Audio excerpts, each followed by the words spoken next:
try this. You guys open to this, like Come here so you can see what he's doing. turn out. Yes, you can come up too.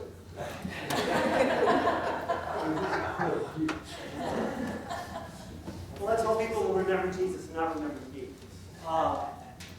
Okay, so how many of you, be honest now, show of hands. How many of you, sometime this afternoon, into this evening, are going to go to these tribal gatherings where you are going to watch an overhyped football game? Raise your hand. High, so I kind of get to see. All right, in English, how many of you are going to watch the Super Bowl? Okay, good. Number two, how many of you are going to eat snacks of some sort? Lots, okay. Jesus uses a couple of metaphors. He uses a couple of ideas he wants to get into people's heads to make them really think. And he says to people who really want to follow him, I want you to be like salt. I want you to be like light. Now, how does that go together? What does that mean? It doesn't mean anything in the 21st century. Well, I'd like to pose a question. And what I'd like to do is kind of show you, and this is going to be a typical man in the street, woman in the street, artificially unprepared taste test that has not been rehearsed in any way, shape, or form. So let's find someone who's willing to stand up and take a shot and just be honest with how you think it feels. We'll take anybody. Oh, Aniston, how about you? And we'll do this more than once to show that this is not rehearsed or pre-filmed. So what I have here are two very simple things. These are called breadsticks, I think. I found them downstairs. It was in a box marked Roosevelt, our president. And I'm not sure whether it's FDR or Teddy for the size of the box. And these are the types of things that the young people in confirmation class devour on a Monday night. Okay? That being said, I want an honest evaluation. Don't hold back. You're not going to hurt my feelings, okay? First, taste this and tell me what you think of it.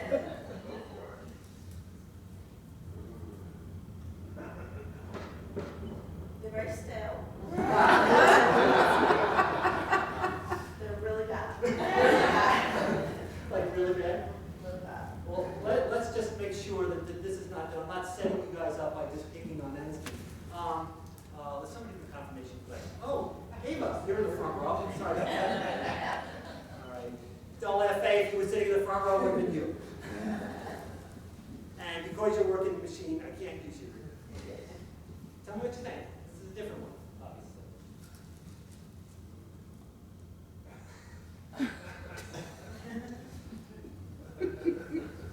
You're in church, so be careful with words.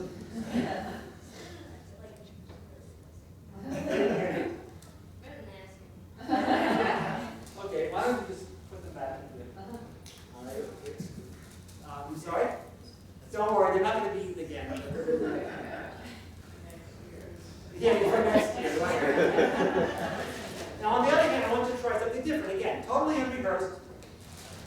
Pick something out of there, taste it, and tell me what you think of it. Tastes good. Make sure.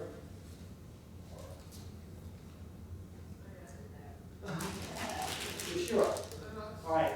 You will swear to them that I did not put these words in your mouth? Okay. Do not put the words. And you put this in. Okay, thanks. Good. All right.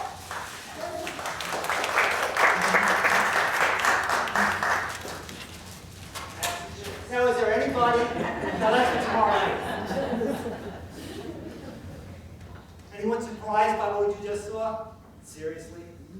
Of course not. All right. Here's my question. Even if they had been old potato chips, which I did try to find, I was lucky to find the old breadsticks, but I found the old potato chips. What's the difference? What makes salt or the salted things better? What's the point of salt? Why is salt good? It's a preservative. What does that mean? Okay? Preserves it. What else does salt do? Makes it taste better. Adds flavor. of you, unfortunately, yes, I know that. You have to be careful. Yes. Just like brings out flavor, like It brings out flavor. Good. Okay? It does one other thing, too, that we sometimes forget. Girl Scouts and Boy Scouts in here, okay? If you cut yourself and you're out in the woods somewhere and you don't have any kind of ointment or whatever, what can you do? Salt. Salt is an antiseptic.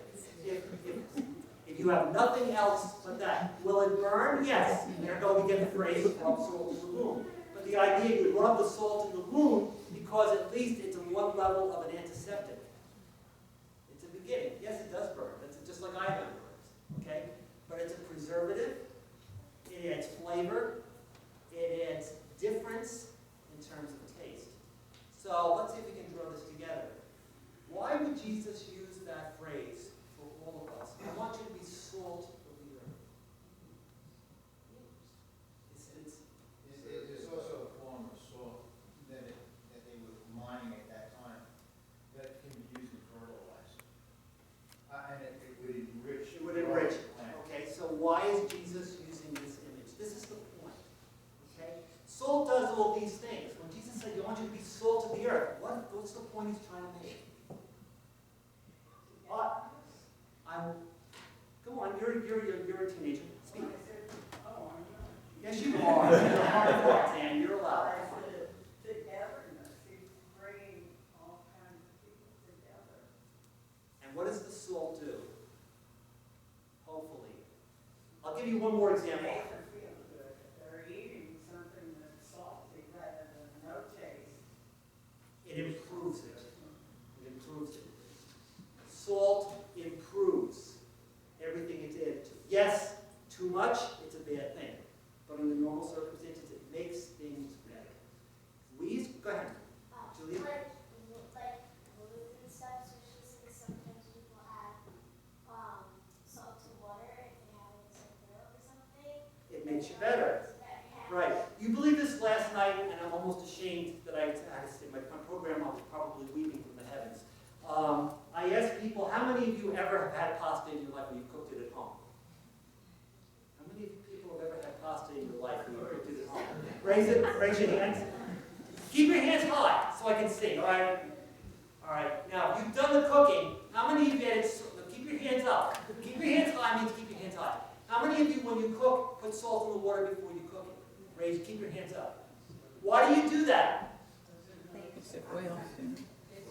Because it boils quicker. There's a scientific reason for it, and B, it tastes better.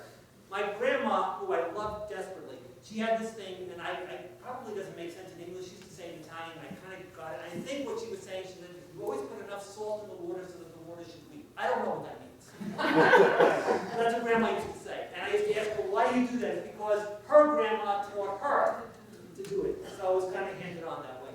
But yes, it makes it better. To be a Christian, especially in the year 2017, one of the things we're supposed to be is like salt, making those around us better.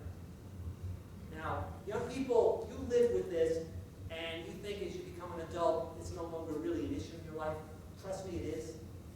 The company you keep, the people you hang out with, it's really hard to be different from the group.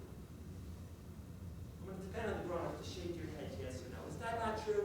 Nobody likes to stand out from the group. Isn't it easier all the time just to agree with what the group says, the group does, and don't be afraid, and you're afraid to stand out? And that's not just making fun of adolescents or young children. That's something that haunts us as adults.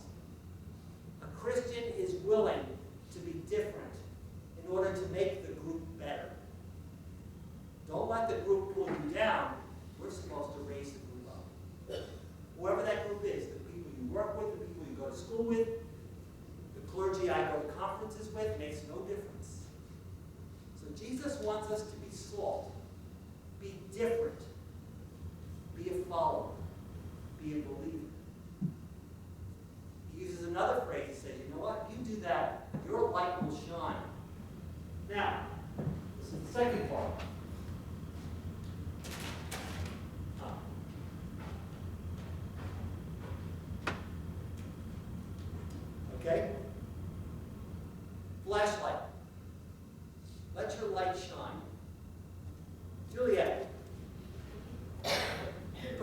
spotlight, okay?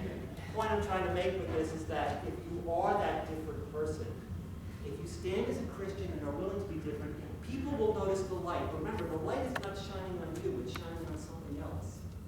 The image Jesus uses is that, look, be different, be salt. You know what? You're going to be like a light that shines on God, because people will see you. And when they see you, they're going to know that you are the person who has God's love within you. That's why you make them better. People see you, and they think about God. It's like I shine a light up there. So be willing to be different. Be willing to be a Christian. Be willing to make every group you're in better. That's what we're supposed to be. So the message is sweet, and everyone loves to sing this little light of mine. The message is powerful. Very powerful. You all got it? Okay. You all go back to wherever you were.